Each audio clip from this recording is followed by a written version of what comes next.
आम्हाला हाही माहिती आहे की तुम्ही कितीही काम मंजूर करा, गट्टू आणि नाल्याच्या बांधकाम मंजूर होऊ शकत नाही. हा माझ्यासाठी तुम्हाला आहे सर, मी सांगतो तुम्हाला. बघा आता सध्या तो गट्टून नालीचा विषयच नाही. आम्हालाही वाटतं की रस्ता खराब आहे, रस्ता काम महत्त्वाचा व्हायला आम्हाला. पाहिजे. मलाही वाटतं ते. त्याच्यामुळे आम्ही आता त्याचं एक पॉझिटिव्ह कोणतरी जेव्हापासून माझ्या कानावर ते प्रकरण आलं, म्हणजे तुमच्यामुळेच ते माझ्या कानावर प्रकरण आलं, तेव्हापासून आपण त्यासाठी प्रयत्न करतच आहे. पण कसं काही गोष्टी आम्हाला शेवटी काही म्हणता, जसं याच्यात मी तुम्हाला 2-3 गोष्टी सांगितल्या तांत्रिकच्या, तर मलाही समोर बोलायचं आहे, कारण की ते माझ्या लेवलला डिसिजन घेऊ शकत नाही. तर त्याच्यासाठी आम्ही ऑलरेडी बोललेलो आहे. आता ते आपलं बोलणं जवळपास फायनल पण झालेलं आहे. ह्या आठवड्यात आपलं टेंडर पुन्हा लागू शकतं. म्हणजे पुढच्या आठवड्यात सोमवारी लागत 7 दिवसात आपण टेंडर नोटीस ठेवू आणि आपण ते ओपन करू आणि 1 महिन्यात आपलं काम चालू होऊन जाईल. 1 महिन्याच्या आत काम चालू झालं नाही का? म्हणजे सर्व लोकांना विनंती आहे. 1 महिन्याच्या आत आम्ही देतो ना, लेखी देतो. 1 महिन्याच्या आत जर त्याच्यापेक्षा 1 दिवस बी जास्त झाला तर याच्यापेक्षा डबल लोकांनी त्याला जमेदार तुमच्या कार्यालयामध्ये वस्तू साहेब आम्ही. आणि तुमच्या कार्यालयामध्ये अर्ध्या लोकांनी दिलं, पण तुमच्या कार्यालयामध्ये आम्ही वस्तू 18-19 तारखेला आम्ही 1 महिन्यात तुम्ही आम्हाला लेखित देऊन द्या साहेब. मॅडम आणलाय. मागील अनेक वर्षांपासून लावेश्वर मोड ते लावेश्वर, धाबा ते पांजरा आणि कोतुर्णा ते खैरी या रस्त्याच्या नूतनीकरणाच्या मागणीसाठी आमचा एक लढा सुरू होता. परंतु प्रशासनाकडून कुठलाही तडजोडीच्या किंवा नूतनीकरणाचे आश्वासन दिला जात नव्हतं. त्यामुळे आज आम्ही रास्ता रोको आंदोलन या ठिकाणी केला. या रास्ता रोको आंदोलनामध्ये आम्हाला प्रधानमंत्री ग्रामसडक योजनेचे जे कार्यकारी अभियंता आहेत त्यांनी व सार्वजनिक बांधकाम विभाग राज्य यांच्या अभियंत्यांनी 30 दिवसाच्या आतमध्ये सर्व रस्त्यांच्या नूतनीकरणाच्या कामाला सुरुवात होईल असा लेखी आश्वासन आम्हाला या ठिकाणी दिलं आहे. 30 दिवसामध्ये हा रस्ता, हे तिन्ही रस्ते जर पूर्ण झाले नाही तर आम्ही परत नव्याने आंदोलन करू. मुख्यमंत्री ग्राम सडक योजनेच्या माध्यमातून जो लावेसर ते लावेसर मोड आणि दाबा ते पांजरा रस्ता आणि भंडारा तालुक्यामधले असे 4 रस्ते आहेत मुख्यमंत्री ग्राम सडक योजनेमध्ये.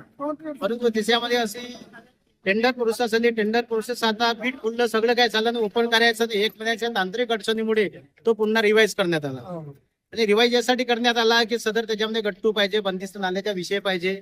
हा आपल्याला विषय तो बंदिस्त नालीचा आणि गट्टूचा विषय, आपल्याला फक्त लोकांना जाण्या येण्याकरता एक रोड झाला पाहिजे. शेतकरी, कास्तकार, शाळेकरी मुलं आणि जे आरोग्याशी संबंधित असलेल्या लोकांना आपल्याला एक व्यवस्था चांगली व्हायला पाहिजे. त्या संदर्भामध्ये वारंवार मुख्यमंत्री ग्राम सडक योजनेकडे पत्रव्यवहार करण्यात आला. जिल्हा परिषद सदस्य नात्याने, गायत्री प्यारेलाल वाघमारेच्या नात्यानं, मी सुद्धा तालुका अध्यक्ष नात्याने, पवनजी आहेत, उमेशजी आहेत, लावेसरवासी आहेत, दाबावासी आहेत, खैरीवासी आहेत, सर्वांनी एक सहकार्याची भावना ठेवली. सहकार्याच्या भावनेतून आज आम्हाला हा निरोप घ्यावा लागला कसा की तुम्ही आलो नाही या ठिकाणी आणि तुम्हाला लिखित आश्वासन दिलं नाही, तर याच्यानं आम्ही तीव्र आंदोलन करू.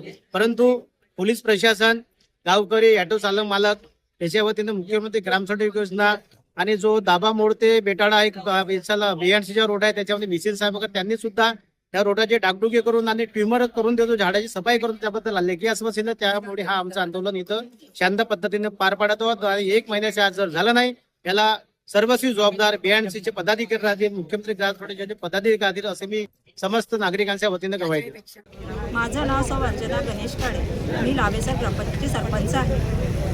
माझ्या गाव परिसरातील इकडचे रोड खूप तुटलेले आहेत आणि माझ्या गावचा म्हणजे लावेसरचा रस्ता हा खूप खराब आहे. काही 1 वर्ष झाला तो रस्ता मंजूर झालेला असून त्या रस्त्याचे अजूनही बांधकाम झालेले नाही. त्याकरिता आमच्या परिसरातील सगळ्यांनी आमच्या परिसरातील सर्व लोकांनी रस्ता रोको आंदोलनाची मागणी केली. आज रस्ता रोको आंदोलनामध्ये माझ्या गावातील आणि माझ्या परिसरातील सगळे नागरिक उपस्थित झाले. आज आम्ही एकच मागणी केली की जो रस्त्याची मंजूर झालेला रस्ता 1 वर्षापासून जो मंजूर झालेला रस्ता त्याची आम्हाला फक्त रस्त्याचे काम कोणत्याही हालतीत आम्हाला काम चालू करावे. त्या लोकांनी 1 महिन्याचा अवधी दिला. 1 महिन्यामध्ये जर रस्ता काही झाला नाही आज तर आम्ही थांबलो, पण 1 महिन्याच्या आत जर तो रस्ता काम चालू केलं नाही तर आम्ही तिथं ऑफिसमध्ये जाऊन याच्यापेक्षा तीव्र आंदोलन करू.